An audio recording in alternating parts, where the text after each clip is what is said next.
In town, I was known as the most beautiful and most expensive prostitute. Every day, gold miners lined up, willing to spend a month's pay just to take their chances. But all I saw in their eyes was lust and greed. It made me feel nothing but disgust and emptiness. My body was a product, my soul already numb, until one day, a stranger knocked on my door. His name was Mike, a humble farmer who offered double the price just to spend a night with me. He quietly told me he wanted to marry me. I'd heard those words too many times before, so I didn't take them seriously. But for the next 3 days, Mike kept coming back, paying double each time. He didn't rush to touch me. He just kept talking about his farm, the wheat fields under the sun, and the life he dreamed of. I couldn't help but scoff and said, "I feel nothing for you.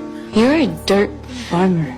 He froze for a moment. His face darkened, but he didn't argue, he just left quietly. Watching his lonely back, I felt a strange ache, something I hadn't felt before. The next day, I gathered my courage and begged Madame to let me go. But how could she let her golden goose walk free? She had her men beat me hard, blood mixed with tears. I was bruised, broken, hopeless. And Mike showed up again. When he saw what I looked like, he didn't hesitate. He handed over everything he had to buy my freedom. His eyes held no desire, only determination. He even got down on one knee and proposed on the spot. When I woke up, I was already at his farm. He gently tried to check my wounds, but I instinctively pulled away. I didn't trust anyone and couldn't bring myself to be vulnerable. 3 weeks passed. One day, after he left the house, I quietly put on my old clothes and planned to head back to town. I hadn't gone far when I saw Mike chasing after me. I quickened my steps, thinking he'd try to stop me. I turned and slapped him, yelling, "You don't own me!"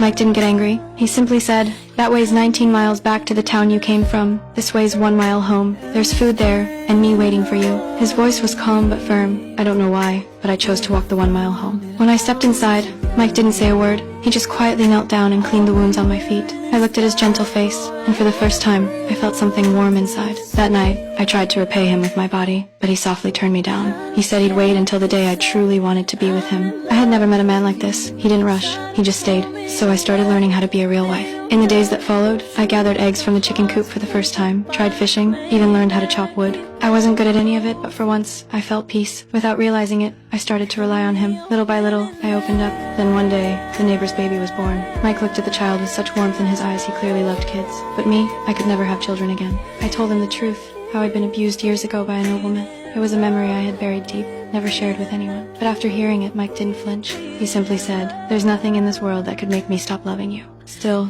I felt unworthy of him. I wrote him a letter, left the wedding ring on the table, and slipped away from the farm. I didn't return to my old life.